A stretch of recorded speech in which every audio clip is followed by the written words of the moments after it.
नमस्कार दोस्तों, स्वागत है आपका मेरी जीके की पाठशाला में। और हम पढ़ रहे हैं हिस्ट्री। तो दोस्तों, अपनी हिस्ट्री की क्लास शुरू करने से पहले हम अपना आज का सुविचार सुन लेते हैं, जो कि हमें पढ़ाई के प्रति और उत्साहित करता है, मोटिवेट करता है।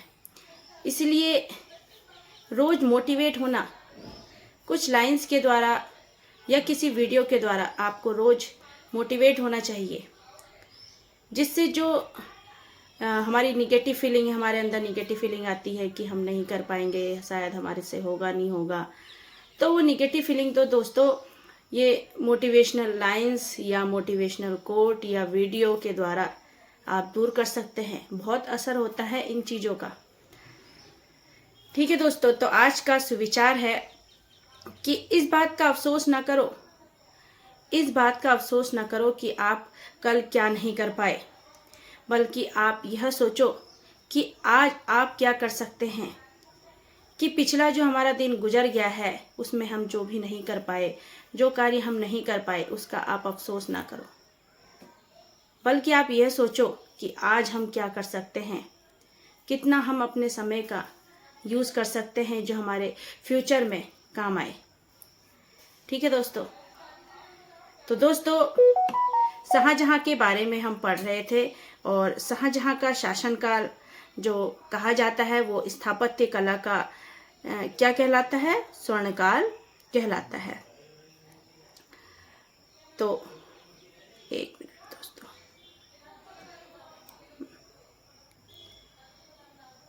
तो शाहजहां का शासनकाल जो है दोस्तों वो स्थापत्य कला का स्वर्णकाल कहलाता है। और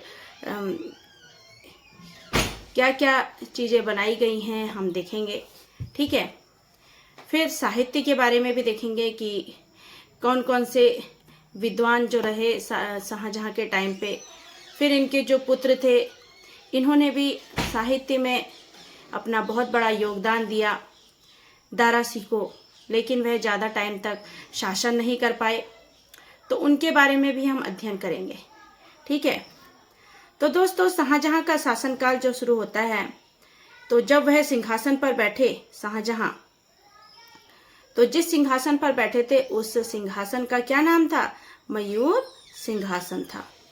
क्या नाम था? मयूर सिंहासन था, जिसे क्या कहा जाता था? तख्ते ताउस भी कहा जाता था। मयूर सिंहासन में कौन सी शैली का प्रयोग किया गया? तो मयूर सिंहासन में पित्रादूरा शैली का प्रयोग किया गया। कौन सी? पित्रादूरा शैली का प्रयोग किया गया। मयूर सिंहासन में एक कोहिनूर हीरा भी लगा हुआ था शाहजहां के टाइम पे, और फिर उन्हें उस हीरे को कौन निकाल कर ले गया? जब नादिर शाह आया था भारत में, उसने आक्रमण किया और वह यह हीरा निकाल कर ले गया। फिर डलहौजी के पास ये हीरा गया, फिर डलहौजी के पास से फिर यह ब्रिटेन पहुंचा। ये हमने पढ़ा था अपनी पिछली क्लास में। तो दोस्तों ये मयूर सिंहासन में जो कोहिनूर हीरा लगा था, और इस मयूर सिंहासन का जो मुख्य स्थापत्य कलाकार था वो कौन था? बादल खां था। अब इस मयूर सिंहासन में यूनानी देवता आर्फियस का भी क्या है, थोड़ा बहुत इसमें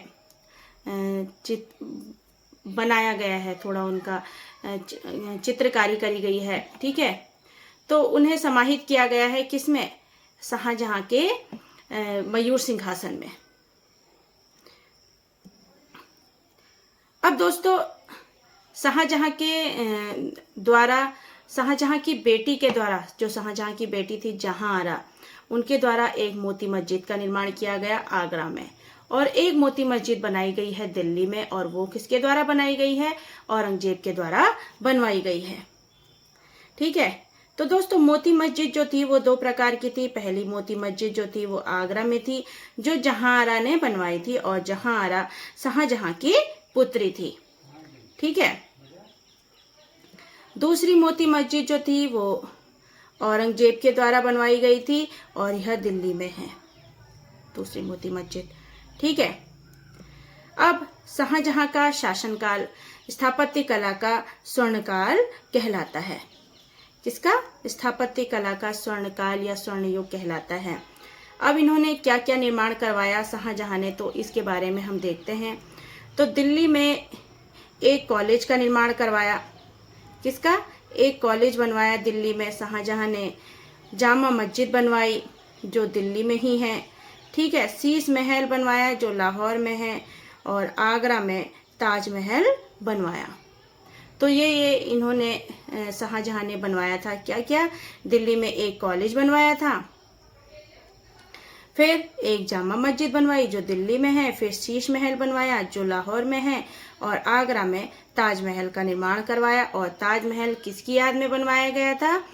मुमताज महल जो शाहजहां की पत्नी थी, उनकी याद में ये ताजमहल बनवाया गया था।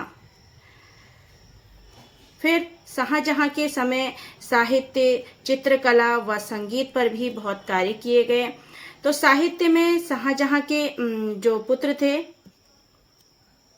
दारा शिकोह। तो दारा शिकोह दोस्तों बहुत उदार थे, दानी शासक थे, और इन्होंने उपनिषद का फारसी में अनुवाद किया, जिसे सर ए अकबर, क्या क्या नाम था देखिए, ये सर ए अकबर या सर ए असरार, इन उपनिषदों का भी इन्होंने निर्माण करवाया। तो आज देखते हैं दारा शिकोह के बारे में, ठीक है। तो साहित्य में शाहजहां व उनका पुत्र दारा शिकोह का महत्वपूर्ण योगदान है। किनका? उनके पुत्र दारा शिकोह के पुत्र जो हैं, सॉरी शाहजहां के पुत्र, ठीक है। थोड़ी गर्मी लग रही है, पंखा बंद करा हुआ है और आवाज़ ना आए इस वजह से थोड़ी गर्मी लग रही है, इसलिए थोड़ा बोलने में गलती हो गई, ठीक है। तो दोस्तों शाहजहां और शाहजहां के पुत्र जो हैं दारा शिकोह, उन्होंने साहित्य में योगदान दिया है, ठीक है अपना। और दारा शिकोह जो है वो सबसे ज़्यादा दानी हैं, उदार हैं, और उदार थे मतलब, और दारा शिकोह सभी धर्मों को एक समान नज़र से देखते थे। क्या थे वो? उदार थे, दानी थे, सभी धर्मों को एक समान नज़र से देखते थे। और फिर दारा शिकोह को औरंगजेब के द्वारा 1659 में फांसी पर चढ़वा दिया गया, तो यह ज़्यादा टाइम तक शासन नहीं कर पाए। अब देखते हैं कि इन्होंने क्या क्या कार्य किए थे, क्या क्या इनकी खूबियाँ थीं दारा शिकोह की। तो दारा शिकोह जो थे दोस्तों अरबी, फारसी, संस्कृत के ज्ञाता थे। 50 से भी ज़्यादा उपनिषदों का इन्होंने फारसी में अनुवाद किया। और जिस तरह से सिकंदर ने गुलरुखी नाम से अपनी कविताएं लिखी, उसी तरह दारा शिकोह ने भी कादरी उपनाम से कविताएं लिखनी शुरू की थी, ठीक है। फिर दारा शिकोह के जो गुरु थे, कौन थे गुरु? मुल्ला साहेब बदख्शी। मुल्ला साहेब बदख्शी जो थे वो कादरी सिलसिले से संबंधित थे। और इनके गुरु के बारे में भी आप जान गए। कौन थे इनके गुरु? मुल्ला साहेब बदख्शी। फिर लेनपुल द्वारा दारा शिकोह को लघु अकबर कहा गया। शाहजहां ने दारा शिकोह को बुलंद इकबाल की भी उपाधि दी। तो लेनपुल ने क्या कहा दारा शिकोह को? लघु अकबर कहा। और शाहजहां ने क्या कहा दारा शिकोह को?